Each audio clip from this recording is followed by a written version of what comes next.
യഹോവയായ ദൈവം ചോദിച്ചു, ഇനിയും ഞാൻ ഒരുവനെ തടയുകയാണ്. ഈ ജനത്തിനും ഇടിവിൽ നിൽപ്പാൻ ഈ ಜನರಿಗೆ ಮಧ್ಯದಲ್ಲಿ ನಿಲ್ಲುವುದಕ್ಕೆ ഒരുവനെ ഞാൻ തെരഞ്ഞുകൊണ്ടിരിക്കുകയാണ്. ಒಬ್ಬನನ್ನು ನಾನು ಹುಡುಕುತ್ತಾ ಇದ್ದೇನೆ. ಒಬ್ಬನು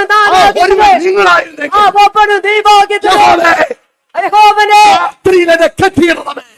ರಾತ್ರಿಯಲ್ಲಿ ನನ್ನ ಕಟ್ಟಾಕಬೇಕು.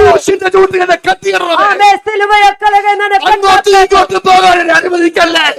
ಬೇರೆ ಕಡೆಗೆ ನೋಡುವುದಕ್ಕೆ ನನಗೆ ಅನುಮತಿಯನ್ನು ಕೊಡಬಹುದು. ಯೆಹೋವನೇ, ನನ್ನ ಪ್ರಾರ್ಥನೆಯಲ್ಲಿ ಕಟ್ಟಿ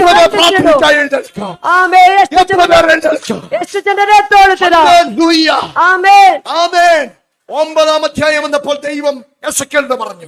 9ನೇ ಅಧ್ಯಾಯ ಬರುವಾಗಂದ್ರೆ ದೇವರು ಎಸೆಕೇಲನ ಹತ್ರ ಹೇಳಿದರು, ಎಸೆಕೇಲನೇ, നീ പട്ടണത്തിലേക്ക് ചെന്നിട്ട് ನೀ ಪಟ್ಟಣಕ್ಕೆ ಹೋಗಿ ഈ നാടിന് വേണ്ടി ಈ ನಾಡಿಗೋಸ್ಕರವಾಗಿ കണ്ണീരോടെ കരയുന്നവന്റെ ಕಣ್ಣೀರಿಂದ ಆಳುತ್ತಾ ಇರುವವರ ഒരു മുദ്രയിട.